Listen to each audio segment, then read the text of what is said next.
Jefferson. Let's speak on the bill, please. Yes, sir. Thank you, Mr. Speaker. I consider myself a simple man. Like to think I have a little bit of common sense and a little bit of logic, and so I'll try to speak as simple as I can today. This plan helps some, but it hurts others. I don't like selective plans. I rise today to oppose this bill because I think we can raise new revenue a better way. I don't want to whine. I'd just like to offer maybe some other solutions. A better way, one that creates new revenue from new industries created, new jobs, new revenue from eliminating non-performing tax credit incentive programs. We have 3 common sense bills filed in this chamber right now, all with multiple co-sponsors from both parties, bipartisan support that would do just that. And none of them were voted upon in committee for some reason. House Bill 41, or 229, is casino gaming, and House Bill 166, medical cannabis, would create new revenue from new industries. New industries that I might add that would make us competitive with our neighboring states, because most of our neighboring states already have these industries. But you know, the neighboring states and competition argument only seems to apply to certain agenda items around here, but it's completely ignored on others for some reason. Introducing these 2 new industries generates considerably more revenue than the current tax plan, from what I hear. House Bill 432 puts a sound, fiscally responsible plan together, I believe, to manage our tax credits and incentive programs so we can eliminate those that don't work and expand those possibly that do perform well.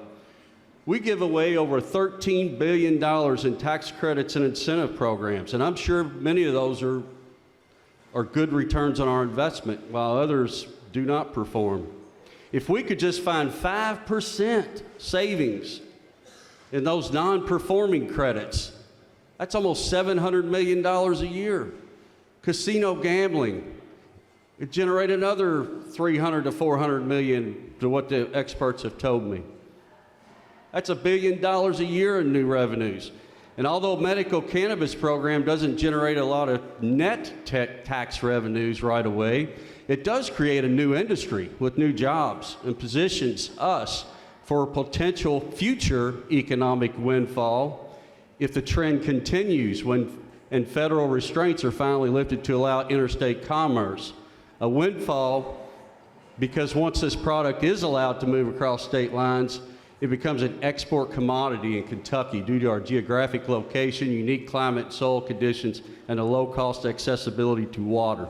Mr. Speaker, members of this body, I can't support this bill today, this tax plan, because I think there's more favorable, more logical, less damaging solutions that exist and have been filed for several weeks in House Bill 166, 432, and either House Bill 41 or 229.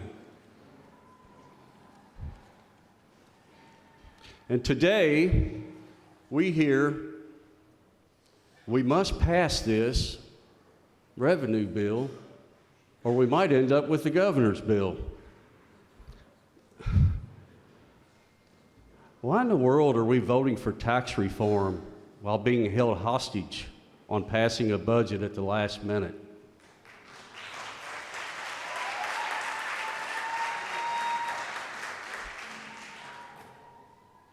As far as I can see and tell, leadership has had over a year to pass tax reform, and we get it this morning.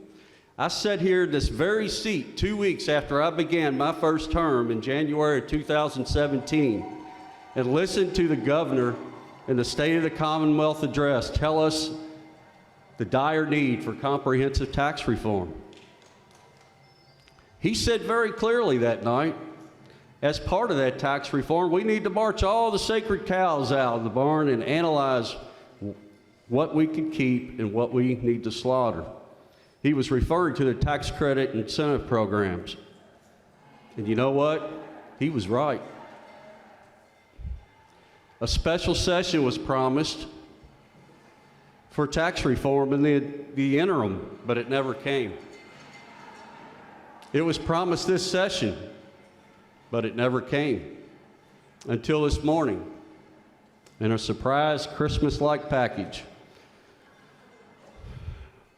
So if this fails today, don't blame me or my colleagues.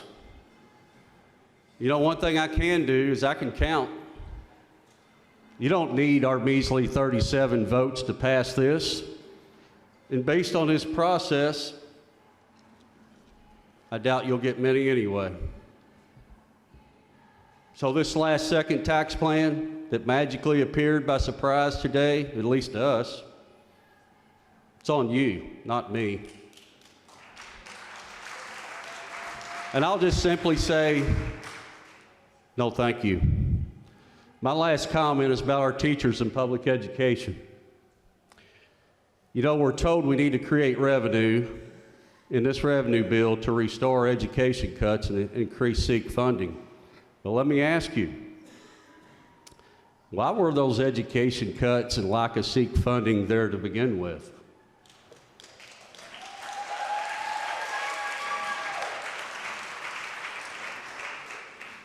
You know what? We only need this revenue bill to restore education cuts and boost SEEK funding if in the budget these items are lower priority to you than the other items in the budget. You could change that budget anytime you want, with or without this bill, but today you're going to have to do it without me. Thank you, Mr. Speaker. Chair recognizes